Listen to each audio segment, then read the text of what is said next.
Tantor Audio, a division of Recorded Books, presents Recluce Tales by L. E. Modesitt, Jr., narrated by Kirby Heyborne. Behind the Magic of Recluce. When I initially decided to write The Magic of Recluce in the late 1980s, I'd been writing science fiction exclusively. There was scarcely a single word of fantasy in any of my published stories and novels. My educational background included some basic hard science, a stint as a naval aviator, which, for some reason, also included courses in atomic weapons and power, and both academic preparation and occupational necessity as an industrial economist, followed by a number of years as a political staffer in Washington, D.C. Then, in roughly 1987, as I recall, I attended a large and well-known Eastern Regional Science Fiction Convention, which shall remain nameless, where I was on a panel dealing with economics and politics in fantasy and science fiction.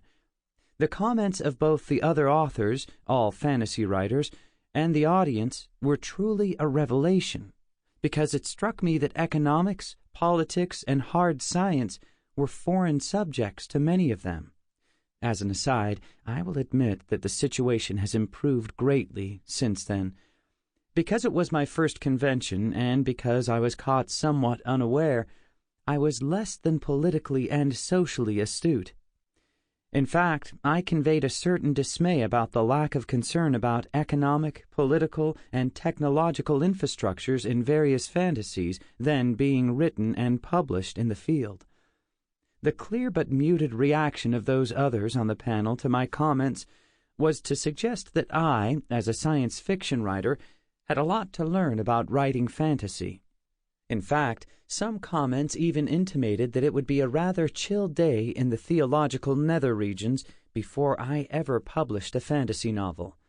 Being primarily Irish in ethnic heritage, while still retaining the arrogance and impetuousness of youth well past that chronological age, I resolved that I would and could write a fantasy novel. That was the emotional motivation for undertaking the writing of The Magic of Recluce. Still, I faced the very real problem of creating a magic system that was logical, rational, and workable within a practical economic, political, and technological structure that was neither particularly exotic nor borrowed lock, stock, and barrel from Western European history, or anywhere else.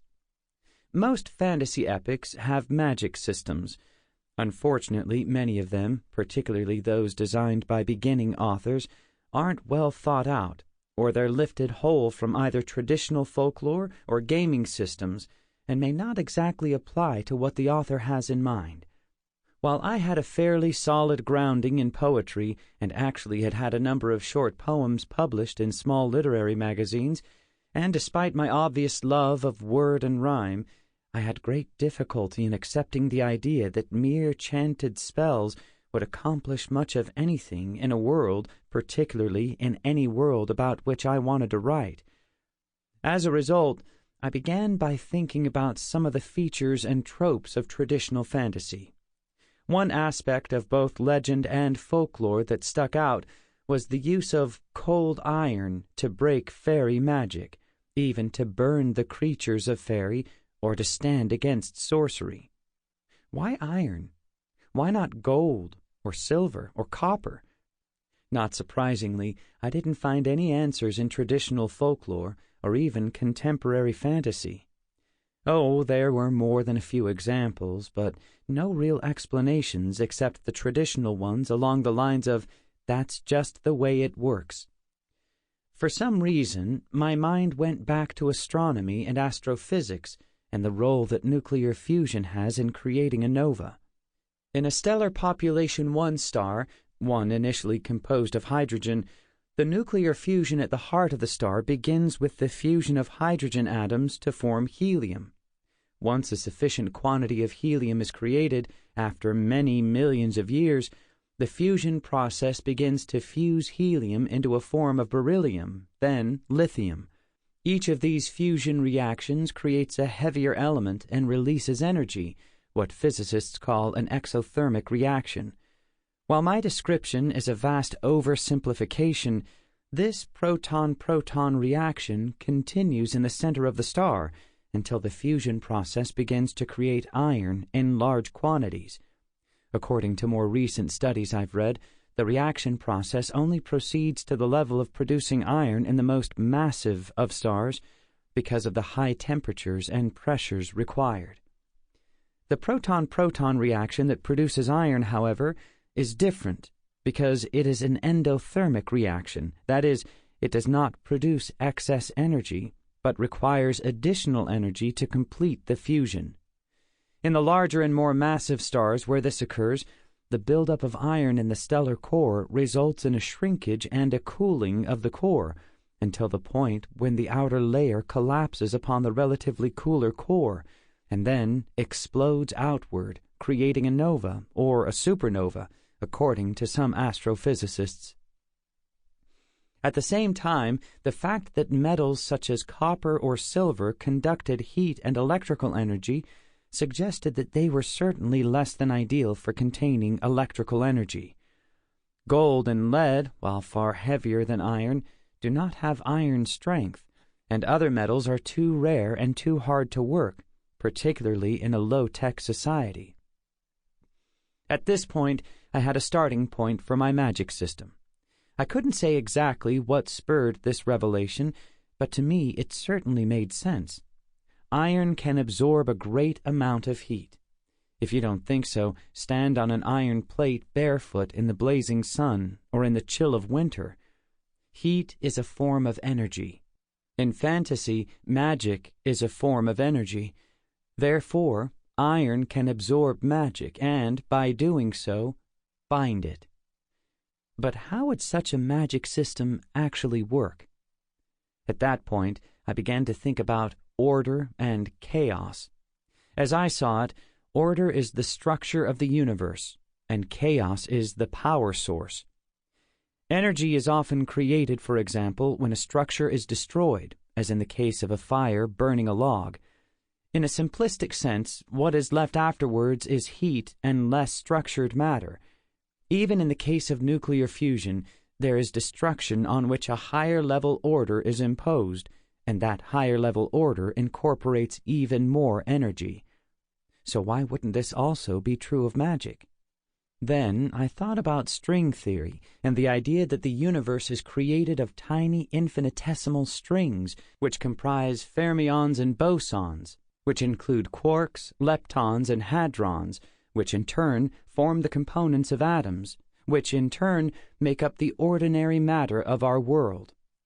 To me, it seems logical that in a magical world, those strings would be either order strings or chaos strings.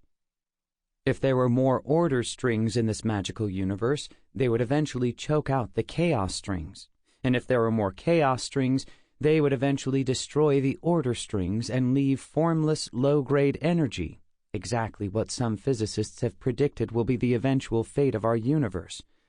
Thus, to have an ongoing working magical universe, there has to be a fundamental overall parity between order and chaos, as well as a means for containing them both, so that they do not destroy each other in the way that occurs when matter and antimatter collide. This led to the concept of the balance, based on the indestructibility of the basic order and chaos strings, a magical version of the law of conservation of energy in matter. One of the next realizations was something that I'd always understood and even verbalized, but I hadn't applied it to the idea of magic in a fantasy universe. Mankind is a tool-making and tool-using creature. As a species, we improvise tools that work and discard those that don't, or those that work less well in favor of those that work better. Yet seldom had I seen that concept applied in fantasy at that time. In too many books, there were inept wizards, or wizards who could not tell when or if their magic would work. And then there were powerful evil wizards who often found themselves defeated by those with inferior sorcery or no magic at all, but with a good heart. I realized that I'm generalizing, but these generalizations do in fact have a basis in fact. After all, logically, there is no way that Frodo should have triumphed. uplifting story that Lord of the Rings is. And the economic systems Tolkien used wouldn't have worked either, but that wasn't the point of the trilogy. I also couldn't see any rational general or marshal entrusting his army or even part of his forces to a half-baked wizard or warlock whose magic might work or might not. Real professional soldiers, as opposed to warriors, tend to be more than a little skeptical of untested or erratic weapons and forces. Yet, again, in those days, there were more than a few wish-fulfillment fantasy novels where the kingdom was saved by exactly that, the untested mage, the good-hearted youth, etc. I'd already seen, often directly and personally, what had happened in the Vietnam War era when ill-modified and not fully tested equipment was used, and when equipment and weapons designed for one combat environment were employed in another, and the results were anything but good. Yet, often individual soldiers and units would adapt and modify such equipment until it worked, often at a lower level, reliability. But reliability was the key. In practice, this would mean that human cultures in a world based on magic would employ it as a tool and incorporate it into their social structure, most likely in very different ways, based on their requirements of the culture at hand. Those who could more easily master chaos would appear to have the edge in matters of military power, because they could focus destruction upon their enemies. This was the origin of the concept of the White Wizards. But pure chaos is unfocused and uncontrolled, and even a chaos wizard must be able to employ some level of order to handle chaos. By the same token, an order mage has a greater ability to confine and resist chaos, but without the underlying power of chaos, which is in effect also the life force of all biological beings, he or she can do nothing. Implicit in this construct is the understanding that neither order nor chaos is good or bad. Also implicit is the fact that people have trouble dealing with this ambiguity. As in our world, in the world of Recluce, cultures find different ways to socialize and control such forces.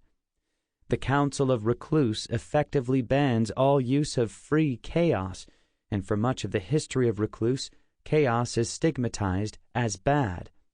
This outlook results in a society that is often too hidebound for its own good. Social and technological advancements rest on those who are willing and able to stretch the rules, such as Doran, and often those who could offer more, such as Laris or Rahl, are exiled because people are comfortable with what they know and resist change.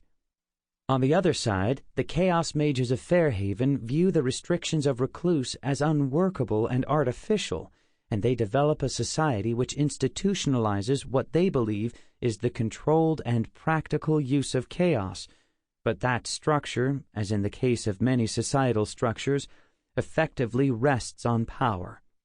The High Wizard is almost always the most powerful of the White Wizards, and might truly makes right and, in turn, leads to a far more corruptible society.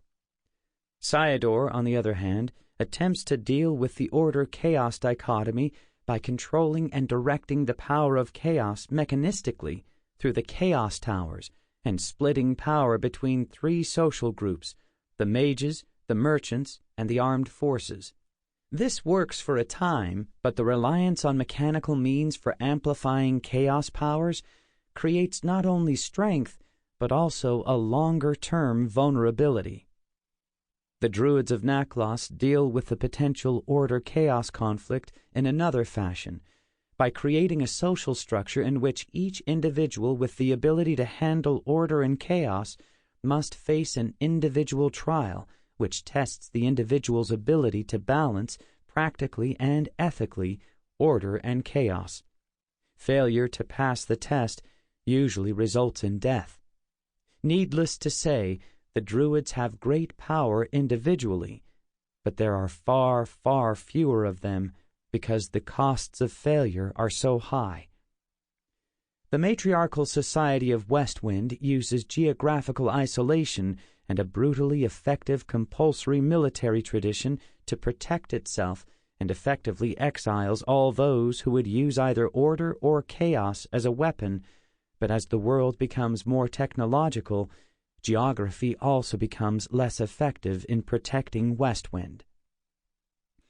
All of these cultures, as well as others which develop later, address the order-chaos structure in different ways, but each of these structures seems effective, acceptable, and workable to those who live in each.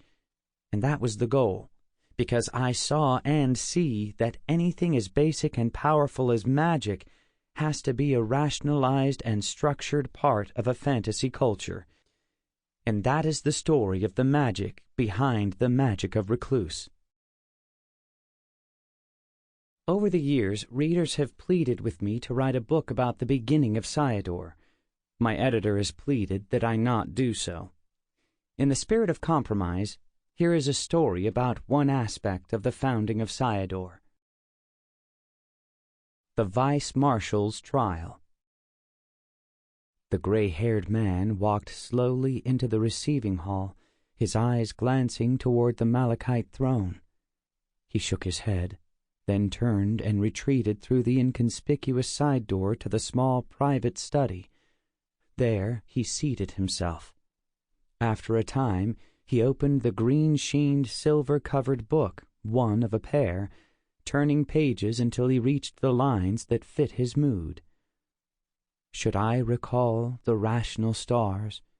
There I had a tower for the skies, where the rooms were clear, and the music filled the walls, the light clothed the halls, and the days were long, the nights were song. After a time he closed the book, stood, and walked to the balcony from where he looked out at the city of shimmering white and brilliant green. How did it all come to this? A strange glory he had never imagined. Another set of lines crept into his thoughts. We stand in a world we did not know, reaping lives and deaths we did not sow. Except we did. Oh, yes, we did, he murmured, as his thoughts went back through the long years, the years that inspired another verse set in the volume few will ever read. Worlds change, I'm told, mirror silver to heavy gold, and the new becomes the old, with the way the story's told. But who else would know the way the story actually happened? His thoughts went back, across the years. 1. Vice-Marshal Kydrel Doloran walked through the air that felt as though it steamed around him under a green-blue sky and a white sun that could not coexist under any astrophysics he had ever studied. The crisp color of the sky created a contrast with the rich air that seemed equally improbable, but then everything that had happened since translation had been either impossible or improbable. Even before he stepped fully inside the plast-foam dome that served as the operation center of Colonization Force 5, a comm-tech called out to him. "Sir, there's still no word from the Eastern Terraforming Team. Marshal Keefe wants to know what you're going to do about it." Of course he does. Not that he understands much about this world. Then none of them did, least of all Keefe, whom most of the senior officers called the Emperor behind his back. Kydrel didn't hide his frown. He'd been the one who'd insisted on sending the team so far. If they didn't reach out, then they'd just huddle around one small settlement, and history had shown that didn't work on colony worlds. Were you too ambitious in ordering them to cut back that odd forest for pastures, cropland, and a river port? He stopped short of the crude wooden table that served as his desk. "How long since we've heard?" "The regular report at 1600 yesterday, sir. There wasn't a morning report. They don't answer their comm. There's not even an indication of a carrier." Half the time, the damned things don't work anyway, especially there. Not that anything works the way it should, except for the few sectors that this world that shouldn't exist has transformed into what resemble mirror towers. How simple digital comsets carried more static than meaning, while the output of the mirror towers was staggering, was beyond him, and beyond the ken of the engineers. The Emperor didn't even acknowledge any of that either. "Do you want us to send the flitter?" "Not yet. Not until we can figure out how to repower it." Nothing was working the way it should, and most of the powered equipment was failing, except for the dozers, and that was because they were truly low-tech, simple, enhanced ethanol-powered earth movers with converters that could turn almost anything organic into fuel. The idea had been to leave them with the colonists, except that the colony ships in orbit weren't going anywhere. Their drives and translators fused to slag in the freak translation that had brought them to this misbegotten world where the summers were near unbearable, instead of in a system guarded by the deep space towers of the Unity. At that thought, Kydrel blotted his forehead. "What do you want us to do?" asked Sub-Commander Carl, young for his rank. "Aren't we all?"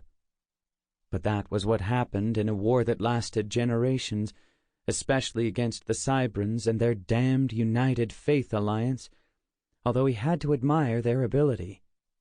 What he didn't understand was how a culture like that of the Cybrans, that was based almost totally on personal combat and weapon skills, had a workable economic system. And they have the nerve to call themselves angels. "I'll take one of the ground scouts out there myself with a half-squad of combat techs, and the best comm unit we have left."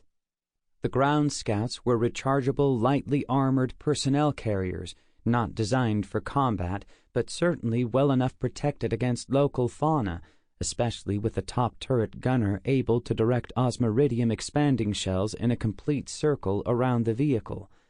The other advantage of the ground scout was that, under the apparently freakish laws of physics or nature that applied on the planet, they held their charges a good 10 times longer than they should have. One of the few areas where local conditions are working for us. "Sir, that's 3 days close to non-stop. Maybe more if there are problems with the road." "I know, but I think it's time for an on-site inspection. Besides which, it will be easier than waiting here without comm while Keefe breathes down my neck.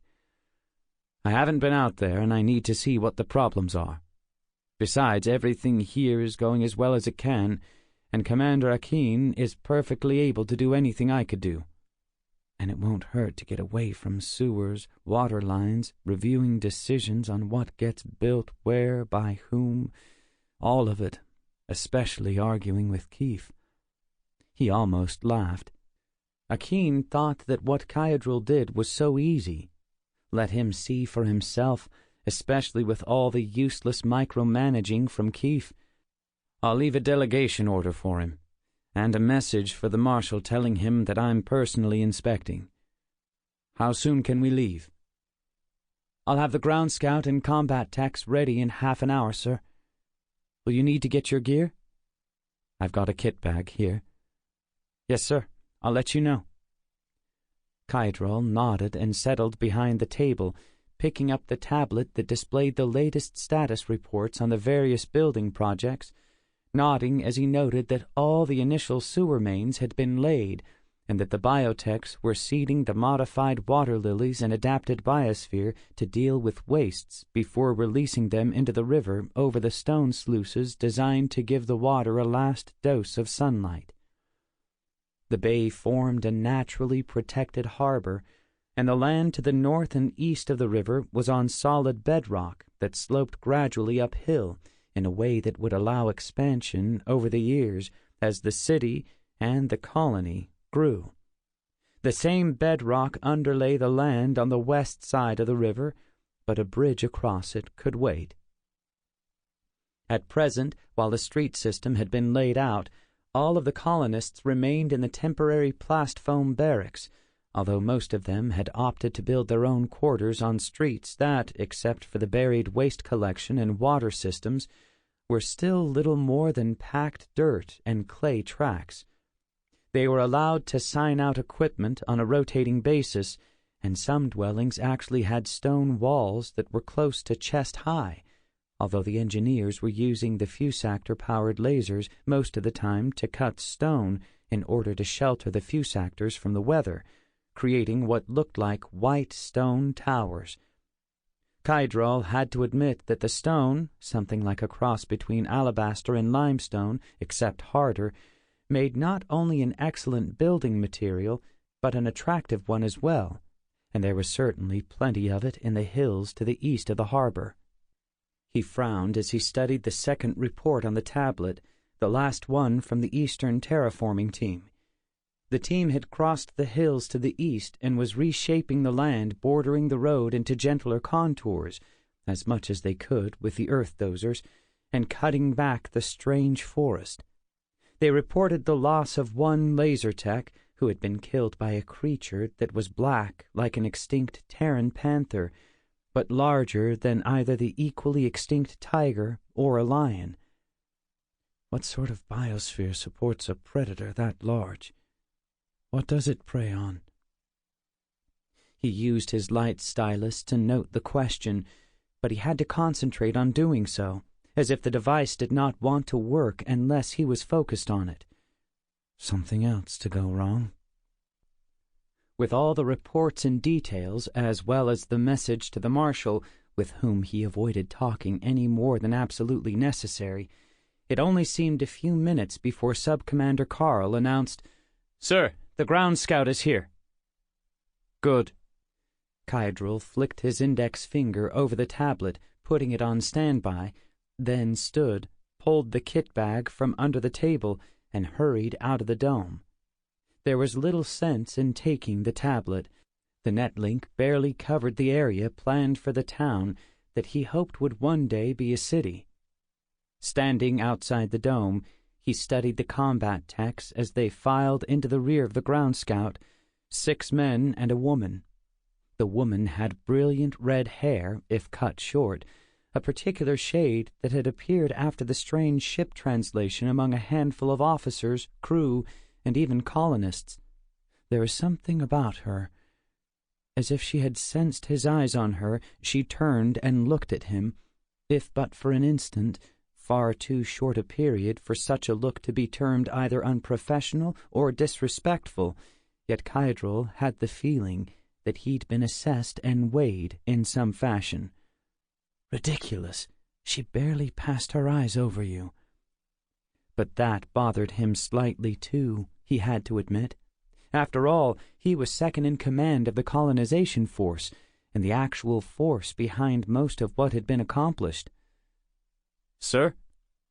At Carl's voice, Kydral turned. "Yes." Carl handed him a slip of paper, only a slip, since paper was getting scarce. "Those are the techs and the driver." "Thank you." Kydral smiled, glad that the sub-commander had covered for him. Carl knew that Kydral made a habit of addressing subordinates by name. He slipped into the seat beside the driver, also a combat tech, and closed the hatch, immediately lowering the glasstic window because of the heat built up inside the ground scout. Given the distance they had to cover, using the cooling system was out. "The techs are loaded, sir," said the driver. "Take the way along the main east-west avenue." Kydral wanted to see how work was progressing on the main power complex.